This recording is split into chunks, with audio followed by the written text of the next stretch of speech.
여러분 그동안 안녕하셨어요? 온 가족이 건강하시고 그동안도 하시는 일을 건강하게 잘 하시고 계셨는지 궁금합니다. 오늘은 우리 건강한 가족의 개념에 대해서 생각해 보려고 하는데요. 지난번에 우리 역기능 가정에 대해서 한번 생각해 보았었죠. 그런데 이 역기능이라는 것을 우리가 더 잘 알기 위해서는 진정한 건강한 가정이 어떤 것인가를 알아야 될 줄 믿습니다. 그런데 우리는 그래도 자기네들은 괜찮은 가정이라고 생각하는 가정이 많이 있어요. 그리고 그런대로 다른 가정들보다는 건강하게 살고 있다. 하지만 여러분 진정한 그 주님 안에서의 그 건강한 가정의 모습을 보게 되면 우리가 너무나 부족한 것이 많다라는 것을 깨닫게 됩니다. 그래서 오늘은 건강한 가정을 우리가 생각하면서 상대적으로 우리 가정이 어떤 부분에서 건강하지 못하고 병들어 있고 또 어떤 부분에는 상당히 심각한 것이 아닌가 한번 우리가 점검해 보는 시간을 갖도록 하겠습니다. 그래서 오늘하고 다음 주일에 두 번에 나누어서 이 건강한 가정의 그 기능적인 특징에 대해서 말씀을 드리려고 합니다. 우리가 가정을 생명의 태, 또 가정을 유기체다, 살아있는 몸이다, 그렇게 말씀을 드린 적이 있습니다. 그렇기 때문에 우리들은 어머니, 아버지, 그리고 딸, 아들 이렇게 뿔뿔이 어떤 따로따로 사는 가정이 아니고 가정은 한 기능을 갖고 있습니다. 그래서 부부가 살 때에 그 잘 되었던 기능이 딸이 태어나면서 기능이 깨어지는 경우도 있고 또 딸이 태어나면서 기능이 더 좋아지는 경우도 있습니다. 엄마, 아빠, 그리고 딸 이렇게 셋이 굉장히 좋은 기능을 유지하고 있다가 뜻밖의 아들이 태어나는 경우에 이 모든 기능이 또다시 허물어지는 경우도 많이 있습니다.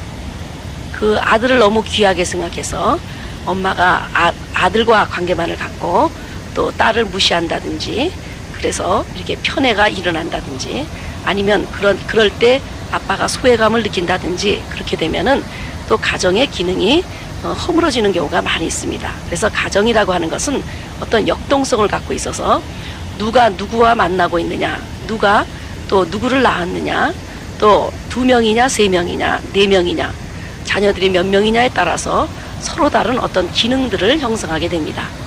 그러나 자녀들을 낳을수록 좋은 기능을 갖고 모두가 건강한 기능을 유지하는 가정이 있는가 하면 어떤 가정은 안타깝게도 딸이 태어나면서 또 아들이 태어나면서 기능이 허물어지는 경우도 있고 또 어느 때는 가족 중에 한 사람이 죽음으로 인해서 이 기능이 약화되는 경우도 많이 있습니다.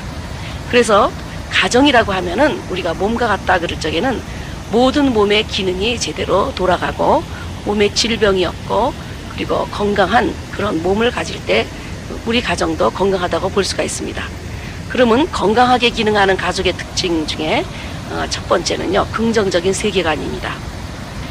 가족들은 모두가 이 세계를 다정한 곳이고 또 아름다운 곳이고 우리가 살 수 있는 그 평화로운 곳이다 라는 생각을 갖고 그 긍정적으로 세계를 볼 수 있는 그런 세계관을 갖고 있는 것을 우리가 건강하다 그렇게 보고 있습니다. 그 다음에 두 번째 이 건강한 가정의 특징은 분명한 통제와 권위 체계가 있다라는 것입니다. 건강한 가정은요, 분명한 명령 체계를 갖습니다. 이런 것들이 어떤 그 맹목적인 권위주의로 움직이는 것이 아니고 어떤 규칙이 작용하는 그런 가정입니다.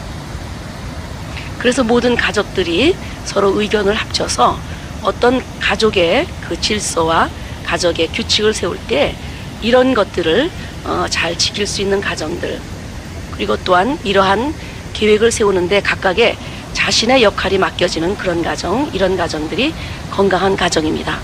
그래서 그 영적 권위는 있지만은 그러나 여기서는 좀 자율적인 그런 분위기가 조성되는 그런 가정입니다. 그 다음에 또 건강한 가정은 자율적인 의사결정이 있는 가정입니다. 이런 가정은 자녀들이 어떤 의견을 내었을 때 또 가정에 어떤 중요한 문제가 있었을 때 그리고 그 배우자들이 서로의 의견을 존중하면서 이렇게 의사결정이 되는 데 있습니다. 그래서 건강한 가족의 개인 소원들은 자주적입니다. 동시에 또 자주적인 감정 표현도 할 수 있다는 말이 됩니다. 네 번째, 건강한 가정의 특징은 책임감입니다. 건강한 가족의 자녀들은 생각과 감정을 개방적으로 나누는 것을 배우고요. 생각과 감정, 행동에 대한 책임을 받아들이게 됩니다.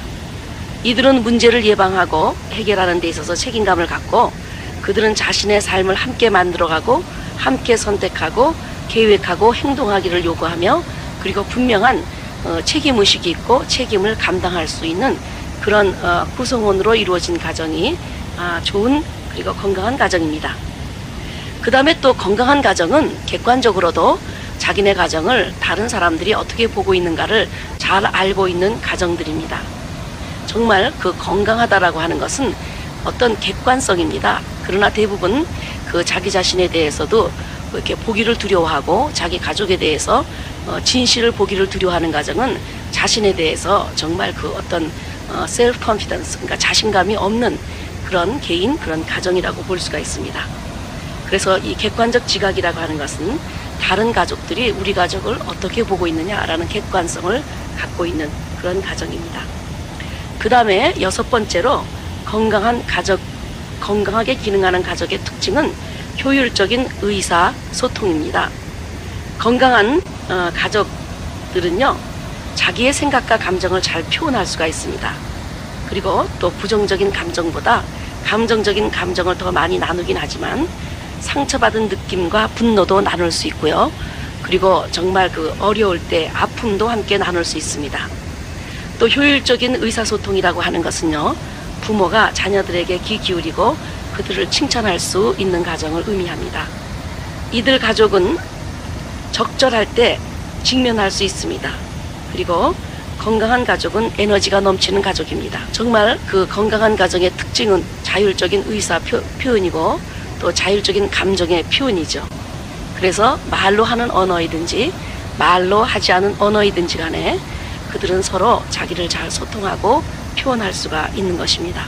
우리가 어렸을 때 한국에서 자녀들이 이렇게 아플 때 운다라든지 아니면 무슨 일로 하여튼 울면은 뚝 하고 그냥 그 자리에서 그쳐버리게 하는 경우가 많았습니다. 자기 감정을 표현하지 못하는 그런 가정, 이런 가정은 건강한 가정이라고 볼 수가 없습니다. 제가 어느 가정에 가서 같이 식사를 하게 되었는데 어린아이가 그 넘어지면서 그 이마가 상모수리에 부딪히게 되었습니다. 상당히 아팠죠. 그 어린아이는 언제나 기분이 좋고 명랑한 아이였는데 그때 이렇게 상모서리에 이마가 부딪히니까 상당히 아팠던 것 같아요. 그래서 막 울었습니다. 정말 아무리 기분 좋고 건강한 아이지만 아픈 건 아픈 거죠. 그랬더니 그 주위에 있는 엄마가 이렇게 말을 하는 것을 들었습니다. 얘야, 또 그쳐. 너 안 그치면은 경찰 아저씨가 잡아간다. 하면서 그 아이를 뚝 그치게 하는 것을 보았습니다.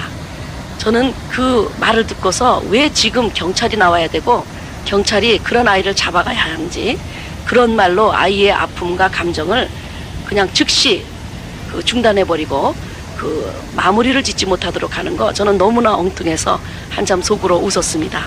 그래서 우리 옛날에 망태 할아버지가 잡아간다, 또 경찰 아저씨가 잡아간다, 이렇게 얘기해서 아이들의 그 감정들을 제대로 표현하지 못하고 또 제대로 해결하지 못하고 중단하게 하는 경우가 많이 있었는데, 이런 것도 효율적인 의사소통은 아니라고 생각합니다.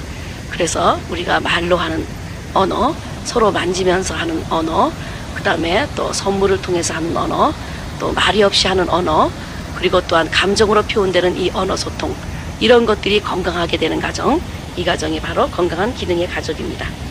그 다음에 일곱 번째, 갈등에 대한 협상입니다. 이 건강한 가정에서는 어떤 문제가 생겼을 때 그렇게 걱정하지 않습니다. 왜냐하면 건강한 가정이라고 하더라도 갈등이 생길 수 있고 문제가 생길 수 있다는 것을 전제하고 생활합니다. 문제는 그 갈등을 어떻게 해결하느냐, 그 문제를 어떻게 직면하고 태도를 취하느냐에 따라 그 가정의 건강함과 그 가정의 병든 것을 알 수가 있을 뿐입니다. 어떤 가정은 문제들을 회피합니다. 어떤 가정들은 문제들을 숨깁니다. 어떤 가정들은 문제들을 잘 해결하지 못하고 혼돈 가운데 더 복잡하게 만듭니다. 그러나 건강한 가정들은 갈등이 일어날 때마다 너의 문제도 아니고 나의 문제도 아니고 우리가 함께 서로 갈등에 대해서 도우면서 해결할 수 있다라는 그런 마음 상태를 갖고 이 갈등을 직면합니다. 우리가 아무리 건강한 몸이라고 하더라도 일시적으로 문제가 생길 수가 있습니다. 근데 이 문제들을 회피하거나 그리고 숨겨버리는 것이 아니고 그 문제를 우리가 직면할 때 해결될 길은 언제나 있는 것입니다. 우리는 어려서부터 이 갈등을 해결하는 문제를 그런 잘 배우지 못하고 자라났습니다.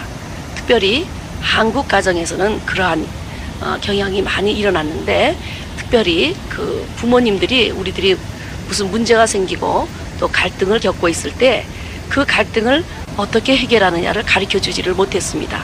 또 부모와 갈등이 생겨서 아이가 감정적으로 상해서 막 울어버릴 때 부모는 왜 그 갈등이 생겼는가, 왜 그런 문제와 아픔이 생겼는가, 왜 그런 감정이 생겨서 분노하는가에 대해서는 서로 얘기하지 않고 부모들은 속으로 이렇게 생각합니다. 한잠 자고 나면 아이들 감정이 풀리겠지. 그러면서 그 감정이 그냥 시간이 지나서 풀려지기를 기다리는 경우가 많이 있습니다. 그러므로 인해 가지고 우리는 갈등을 직면하는 것이 아니라 세월이 지나면 저절로 그걸 잊어버려서 해결하는 방식을 택해왔습니다. 이런 방식들이 우리가 미국에 와서 생활해 볼 적에 그런 분야에서 이 미국 사람들은 갈등을 직면하고 해결하는 것이 우리보다 훨씬 더 성숙하다라는 것을 배워왔습니다. 우리는 유교적인 풍습, 그런 전통에서 감정을 솔직하게 표현하는 것, 이런 것들이 용납이 되지 않았었습니다. 억누르고 그리고 회피하고, 그래서 기뻐도 기쁘다고 그러지 않고 슬퍼도 슬프다고 그러지 않고 또 배고파도 배고프다고 얘기하지 않는 어떤 양반의 윤리, 이런 것에 우리가 젖어 있어서 자기 감정을 표현하는 것도 우리는 부끄럽게 생각했고, 또 그 갈등을 이렇게 서로 직면하고 해결하는 그런 어떤 그 해결책도 찾지를 못했던 그런 환경 속에서 자라났습니다. 그래서 우리가 이제부터는 어린아이들이 어떤 문제가 생겼을 때 잠이 들기 전에 그 문제의 갈등이 무엇인지 대화로 풀어나가는 그런 훈련이 필요합니다. 특별히 우리 한국 부모님들은 어떤 갈등이 생겼을 때 무조건 소리치고 자기 합리화만 하고 자기 변명만 하고 자기만 옳다고 주장하기 때문에 자녀들이 상처를 받는 경우들이 많이 있습니다. 이런 경우 우리가 갈등이 해결되지 아니하고 더 깊은 상처만 줄 뿐입니다.